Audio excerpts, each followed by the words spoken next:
ഇടുക്കിക്കാരിയായിട്ടും Instagram YouTube വീഡിയോസിൽ മാത്രം ഞാൻ കണ്ടിട്ടുള്ള ഇടുക്കി ജില്ലയിലെ മനോഹരമായ ഒരു കുഗ്രാമത്തിലേക്കാണ് ഇന്ന് നമ്മുടെ യാത്ര. കുറേ നാളുകളായി ആനക്കുളം പോകാൻ ആഗ്രഹിച്ചതുകൊണ്ട് വെക്കേഷന് ടൈം കിട്ടിയപ്പോൾ എങ്ങോട്ട് യാത്ര പോകണമെന്ന് ഒട്ടും ആലോചിക്കേണ്ടി വന്നില്ല. ഇടുക്കി ജില്ലയുടെ ഹൃദയഭാഗത്ത് സ്ഥിതി ചെയ്യുന്ന ആനക്കുളം ഇടതൂർന്ന റിസർവ് വനങ്ങളാൽ ചുറ്റപ്പെട്ടതും പെരിയാർ നദിയുടെ പോഷക നദികളായ ഇടച്ചോലയാർ, നല്ലതണ്ണിയാർ എന്നിവയാൽ പരിപോഷിക്കപ്പെടുന്നതുമായ ഒരു ഗ്രാമമാണ്. ഇടുക്കി ജില്ലയിലെ പ്രശസ്ത ഹിൽ സ്റ്റേഷനായ മൂന്നാറിൽ നിന്ന് വെറും 40 കിലോമീറ്റർ അകലെ സ്ഥിതി ചെയ്യുന്ന ആനക്കുളം അതിമനോഹരമായ പ്രകൃതി ദൃശ്യങ്ങൾ, വെള്ളച്ചാട്ടങ്ങൾ, പ്രദേശത്ത് പതിവായി വരുന്ന കാട്ടാനകൾ എന്നിവയാൽ പ്രശസ്തമാണ്. ഇടച്ചോലയാർ എന്ന ചെറിയ നദിയിലെ പാറയിൽ നിന്ന് കുമിളകളായി ഉയർന്നു വരുന്ന വെള്ളം കുടിക്കാൻ അടുത്തുള്ള വനത്തിൽ നിന്ന് കുട്ടിയാനകൾ ഉൾപ്പെടെയുള്ള കാട്ടാനക്കൂട്ടങ്ങൾ എന്നും വരുന്ന കേരളത്തിലെ ഏക സ്ഥലമാണ് ആനക്കുളം. മറ്റു നദികളിലെ വെള്ളത്തേക്കാൾ എന്തോ ഒരു പ്രത്യേകത ഈ കൊച്ചു നദിയിലെ വെള്ളത്തിനുണ്ട്.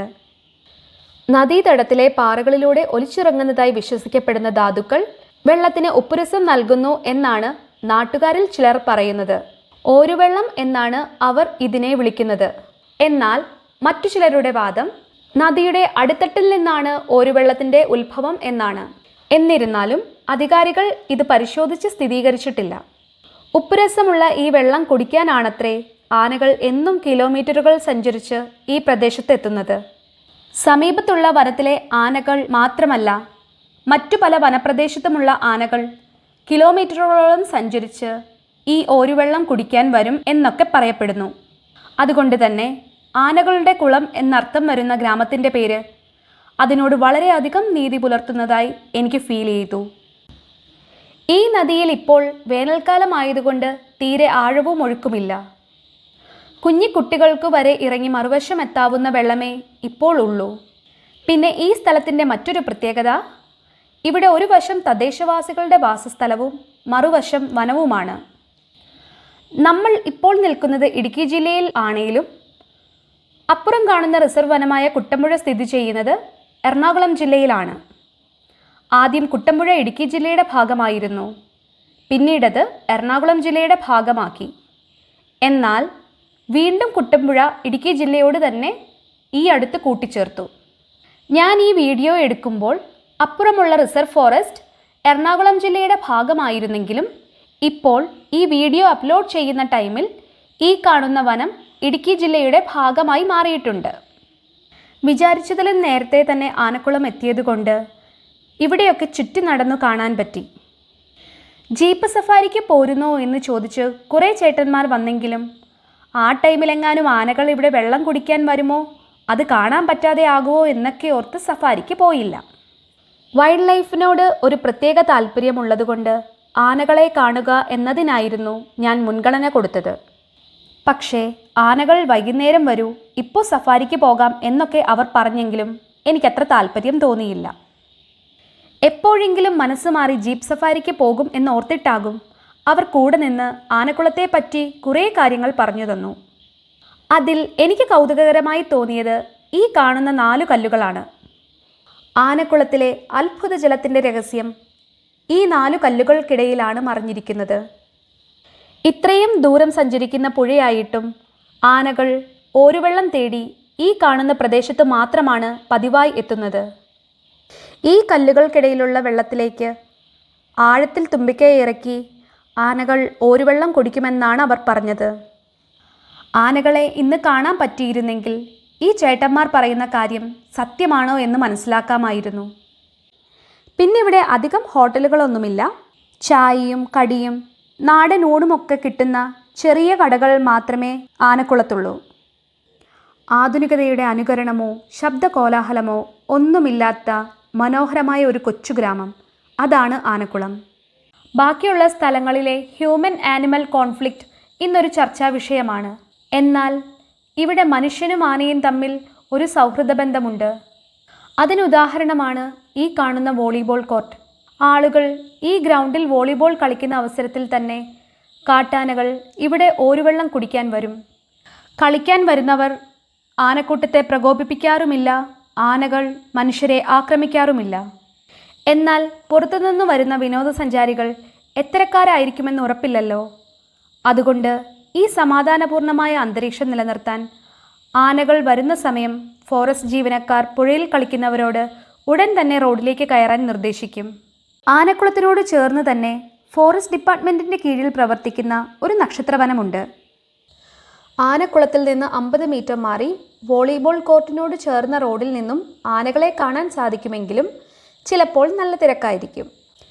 എന്നാൽ 20 രൂപ പാസ് എടുത്ത് ഈ നക്ഷത്രവനത്തിൽ പ്രവേശിച്ചാൽ തിക്കും തിരക്കുമില്ലാതെ കുറച്ചുകൂടി അടുത്തു നിന്ന് ആനകളെ കാണാൻ സാധിക്കും.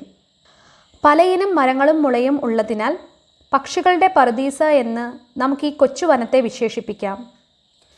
കുറേ ഇരിപ്പിടങ്ങൾ ഉള്ളതിനാൽ ആനകളെ കാത്തിരിക്കുന്നവർക്ക് വെയിലടിക്കാതെ മണിക്കൂറുകളോളം ഇവിടെ വിശ്രമിക്കാൻ സാധിക്കും. അടുത്തുള്ള കടയിൽ നിന്ന് ഫുഡും കഴിച്ച് നക്ഷത്രവനത്തിനുള്ളിലെ മുൻനിരയിലെ ബെഞ്ചിൽ ഞാൻ ഇരിപ്പുറപ്പിച്ചു. ഇവിടെ ഇരുന്നാൽ ആനക്കുളത്തിൽ വെള്ളം കുടിക്കാൻ വരുന്ന കാട്ടാനകളെ നല്ലതുപോലെ കാണാൻ സാധിക്കും. സാധാരണയായി ഈ കാട്ടാനക്കൂട്ടങ്ങളും കുഞ്ഞുങ്ങളും വൈകുന്നേരം മുതൽ രാത്രി 10 വരെ എപ്പോൾ വേണമെങ്കിലും നദിയിലേക്ക് വരാറുണ്ട്. ചില ദിവസങ്ങളിൽ പകൽ സമയത്തും കാട്ടാനകളെ കാണാൻ സാധിക്കും. ഉച്ചയ്ക്ക് 1 മണിക്ക് തുടങ്ങിയ ഇരിപ്പാണ്. ചിലപ്പോൾ ആന വരാതിരിക്കാനുള്ള ചാൻസും ഉണ്ടെന്ന് അവിടെയുള്ളവർ പറഞ്ഞു. എന്നാലും ഇത്രയും ദൂരം വന്നതല്ലേ, 6 മണി വരെ എന്താണെങ്കിലും വെയിറ്റ് ചെയ്യാമെന്ന് തന്നെ ഉറപ്പിച്ചു. വേറെ ജില്ലയിൽ നിന്നൊക്കെ ഒരുപാട് പേര് വന്നിട്ടുണ്ടായിരുന്നു. 4 മണിയൊക്കെ കഴിഞ്ഞപ്പോൾ മിക്കവരും നിരാശരായി തിരിച്ചുപോയി. എന്നാലും എനിക്ക് പോകാൻ തോന്നിയില്ല. കുറേ നേരം കഴിഞ്ഞപ്പോൾ എവിടെ നിന്നോ ആന ചിഹ്നം വിളിക്കുന്നത് പോലെ തോന്നി. അവിടെ ഉണ്ടായിരുന്ന ഫോറസ്റ്റ് ഉദ്യോഗസ്ഥരോട് ചോദിച്ചപ്പോൾ തോന്നിയതാകാമെന്ന് പറഞ്ഞു. പക്ഷേ അവിടെ തന്നെ ഉണ്ടായിരുന്ന വേറൊരാൾ പറഞ്ഞു അയാളും ചിഹ്നം വിളി കേട്ടുവെന്ന്. അപ്പോൾ എനിക്ക് കുറച്ചൊക്കെ പ്രതീക്ഷ തോന്നി ഏത് ടൈമിലും ആനക്കൂട്ടം വന്നേക്കാമെന്ന്. കുറേ നേരം മുന്നിലുള്ള വനത്തിലേക്ക് നോക്കി നിന്നു. ഉള്ളിൽ ആനയെ കാണണമെന്ന ആഗ്രഹമുള്ളതുകൊണ്ട് ചിഹ്നം വിളിക്കുന്നത് തോന്നിയതാകാമെന്നോർത്തു. പക്ഷെ പിന്നെയും ആന ചിഹ്നം വിളിക്കുന്നത് കേട്ടു. ഇത്തവണ ഞാൻ മാത്രമല്ല, എന്നെപ്പോലെ കുറേ പേരും അത് കേട്ടു. പെട്ടെന്ന് ഫോറസ്റ്റുകാർ വിസിലടിച്ച് പുഴയിൽ കളിച്ചുകൊണ്ടിരുന്ന എല്ലാവരെയും റോഡിലേക്ക് കയറ്റി. എല്ലാവരും റോഡിലേക്ക് കയറിയപ്പോൾ ഫോറസ്റ്റുകാർ വീണ്ടും വിസിലടിച്ചു. കുറച്ചു കഴിഞ്ഞപ്പോൾ ആന അടുത്തുനിന്ന് ചിഹ്നം വിളിക്കുന്നതായി തോന്നി. ഫോറസ്റ്റുകാരും ആനയും തമ്മിൽ എന്തോ കമ്മ്യൂണിക്കേഷൻ നടത്തുന്നത് പോലെ. ഇതാ ഞങ്ങൾ വരുന്നുണ്ട് എന്ന് ആനയും ഇവിടെ ഓൾ ക്ലിയർ, ഇങ്ങോട്ട് പോന്നേക്കുക എന്ന് ഫോറസ്റ്റുകാരും പറയുന്നത് പോലെ. പിന്നെ എല്ലാവരും വനത്തിലേക്ക് നോക്കിയിരിപ്പായി. എന്താണേലും ഇത്രയും നേരം കാത്തിരുന്നത് വെറുതെ ആയില്ലല്ലോ. ഇനിയും ആൾക്കാരെ ബോറടിപ്പിക്കേണ്ട എന്നോർത്തിട്ടാകാം ആനകൾ നിരനിരയായി വന്നു തുടങ്ങി. നിക്കമ്മേ, ഞാനല്ലേ കുഞ്ഞ്, ഞാൻ നടുക്ക് നടക്കാം, ഞാനല്ലേ ഹീറോ എന്നുള്ള മട്ടിൽ ഒരാനക്കുട്ടി നടുക്ക് കയറി നടന്നു. എല്ലാവർക്കും ആനകളെ കണ്ടതിൽ നല്ല സന്തോഷം. ഒരാനയെയെങ്കിലും കണ്ടാൽ മതി എന്നായിരുന്നു പലരും പറഞ്ഞത്. എന്നാൽ അന്ന് അവിടെ വന്നവർക്ക് നല്ല ഭാഗ്യമുണ്ടായിരുന്നു. പുറകെ പുറകെ കുട്ടിയാനകളും വലിയ ആനകളും വന്നു തുടങ്ങി.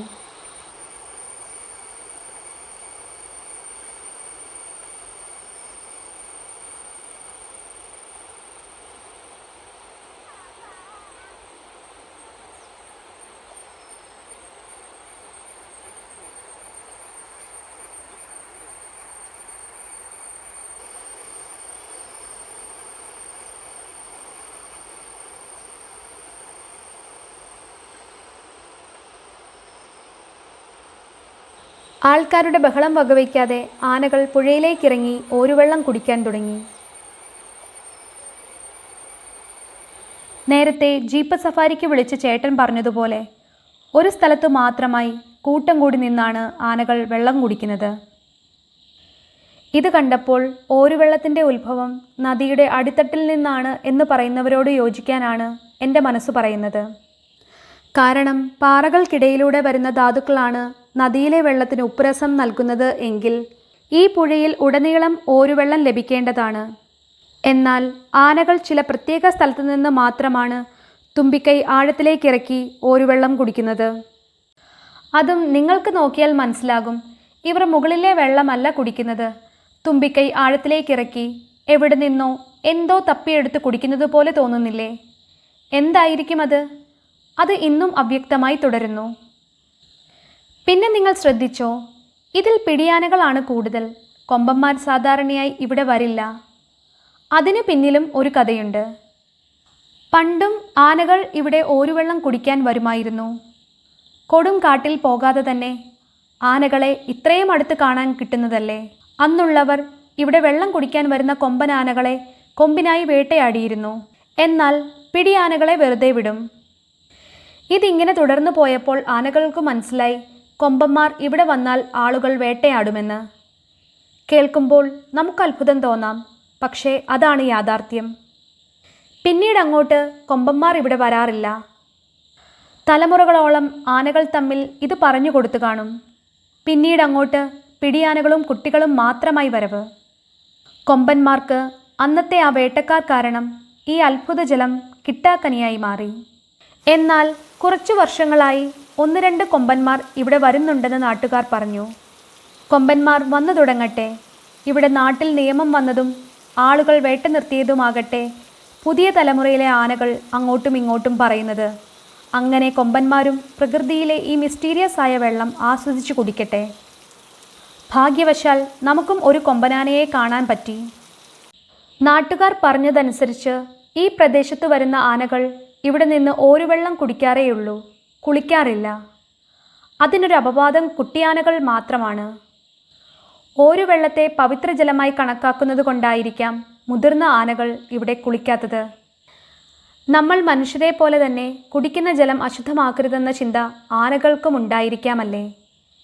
എന്തായാലും ഈ ഓരുവെള്ളം നമ്മൾ മനുഷ്യർക്ക് പുഴവെള്ളത്തിൽ നിന്ന് വേർതിരിച്ചെടുക്കാനുള്ള കഴിവില്ല. അതിനുള്ള സിദ്ധി ആനകൾക്ക് മാത്രമേ ഉള്ളൂ. അത് കണ്ട് ആശ്ചര്യത്തോടെ നിൽക്കാനേ നമുക്ക് സാധിക്കൂ.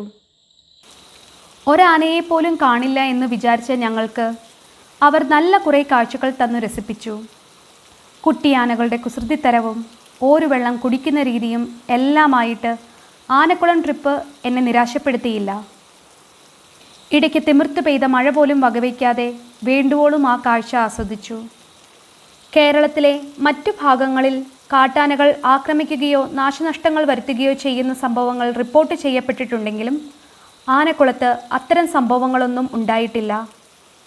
വന്യജീവി പ്രേമികളോ വിനോദസഞ്ചാരികളോ നാട്ടുകാരോ കാട്ടാനകളുടെ നീക്കങ്ങൾക്ക് ഒരു തടസ്സവും സൃഷ്ടിക്കുന്നില്ലെന്ന് ഉറപ്പാക്കാൻ അധികാരികൾ സ്ഥലം പരിപാലിക്കുകയും സംരക്ഷിക്കുകയും ചെയ്യുന്നു.